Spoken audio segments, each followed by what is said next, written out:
we get him to a team where he has Captain America, Black Panther, we have some other things with him, he doesn't have to worry about being Superman. Last game 2 weeks ago, Maye down the seam again, a strike. Drake Maye is a player to watch in college football. Here's Maye looking left, Pops in trouble. And one of the things he's such a special prospect is because of plays like that, just the amazing physical ability. North Carolina quarterback Drake Maye, QB1, QB2, QB3. Damian, your opinion? Right now, he's my QB3 behind Caleb Williams and Jayden Daniels, but I love Drake Maye. Yeah. Right, with the height, weight, the size. He's also a good athlete, right? Be able to make plays with his legs, in and out of structure, create second reaction, throwing lanes, turn things into that scramble drill, but also the arm talent. Like, he has an outstanding arm. He can make every throw in the book. And truthfully, he can add on to the book because he has that type of arm talent to put the ball into those tight windows. You're talking about post routes with a corner and a safety over the top. He can do those things. And I think for him, man, like, this is a young man. I still feel like his ceiling, his potential is so untapped. And I think getting him into the NFL, because North Carolina, let's be honest, wasn't a great team. No. Both years that he's been a starter. Yeah, look, I think Drake Maye is, he's QB2 for me in this class. Obviously, we're going to have that conversation a lot in this pre-draft process. But what makes Drake so special is the ability to understand when to create outside of structure and also stay inside of structure, step up inside the pocket, and make a throw and get hit. And that's something that I feel like that goes underrated with quarterbacks. We get so excited over outside of structure and athletes. And that's fine. That's where the NFL offense is obviously where we're going. But Drake Maye in North Carolina is something that I really like about his game as well, that we're really seeing from North Carolina's quarterbacks in the last few years, obviously with Sam Howell too, is, and I'll even demonstrate it here, as he stands up, one thing that he does really well, you see a lot of young quarterbacks, is they'll stand up with their front side shoulder, and they won't have access to the back side of the field. Right. They see front side, and they'll see right down the middle of the field up the numbers. But something he does well is he won't do that typical drop back. He'll backpedal with his front hips open to have access to the entire side of the field. So as you watch Sam Howell do that in Carolina, obviously the opinions are out there still with Sam Howell, battled his tail off for Washington this year, really his redshirt freshman year.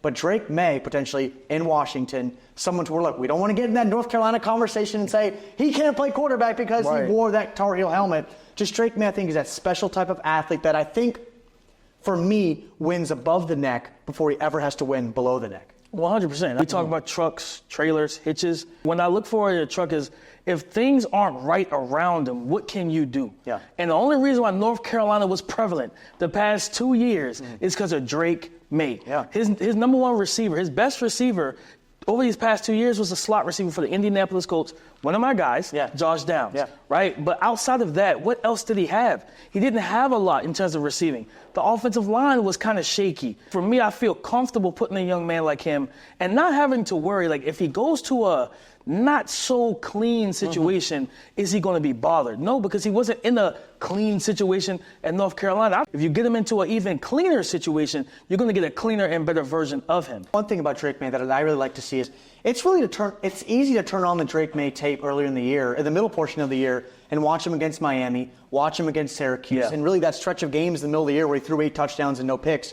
But if you turn on the NC State tape, if you turn on the South Carolina tape, Clemson tape, or the Minnesota tape, where it's not good, and when he faces adversity, because things aren't all peaches and cream at the NFL level, how do you face adversity and not just face it, but battle from it, right? We always talk about some analogies with basketball or boxing or baseball. If you're a pitcher in baseball, you give up a home run, what's the next pitch? Is it at the guy's head, or is it right down the middle saying, look, I'm going to come back and continue to push? With Drake Maye's ability to battle adversity where the things were not great around him and also come back from that, I think that what really separates him, and for me, puts him right behind Caleb Williams as QB2 in this class. He's tough. He's battle-tested. He's proven. And you're talking about the mentality. You're talking about what do you do when things get a little muddy, right? And I think he's shown the ability to bounce back. He's got a gunslinger mentality, right? Like he can throw a pick or two and have that short memory and still keep throwing.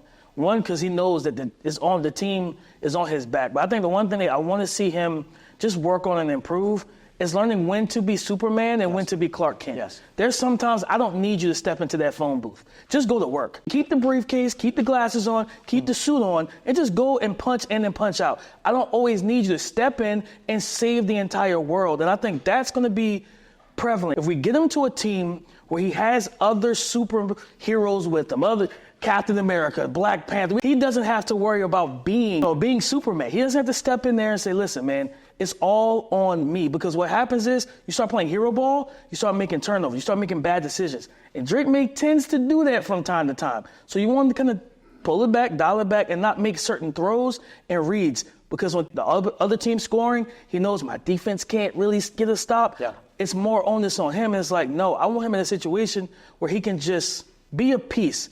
When I need you to be the truck, sometimes I don't want you to be. I don't want to have to crank you up. I can grab something else and let it tow it.